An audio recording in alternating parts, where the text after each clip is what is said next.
President Leath, we obviously just went through a very important topic talking about domestic violence and sexual assault on campuses. Why did you feel like you needed to be a part of this conversation? I felt that somebody needed to represent university administration because so much of what happens there is influenced by or controlled by leadership at the top. And if we're going to get this right, we're going to have to start at the top and go all the way through the university to make this right. And one of the things that you reiterated throughout the conversation was that leadership was very important. What kind of things do you think needs to be done in order to get the right leadership in place?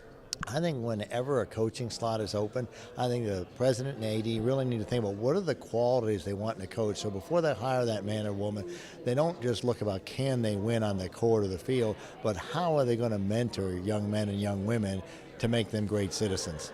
And you talked about education, also mentoring. I know that you guys do a lot of things at Iowa State that you mentioned in the conversation as well. What kind of things do you think need to be done on campuses in that regard? Well, you need to start right away. As soon as the students show up on campus, you need to make sure they understand what sexual harassment, sexual misconduct, about domestic violence. Many of these, well, essentially all of these students are away from home making their own decisions for the first time in their lives, and not all of them fully understand the rules of modern society. We need to make sure they do. We need to make sure they understand the consequences of their actions. So we try and get an educational component into them right away, but it needs to be continuing and it needs to be engaging. So they really learn, they grow as people, and they grow from these experiences. And after this forum, what do you think is the best case scenario coming out of this conversation? Well, the best case is that we get better practices, we work together, whether it's survivors, whether it's administrators like me, to come up with better and better programs, so we drive these numbers to as close to zero as possible.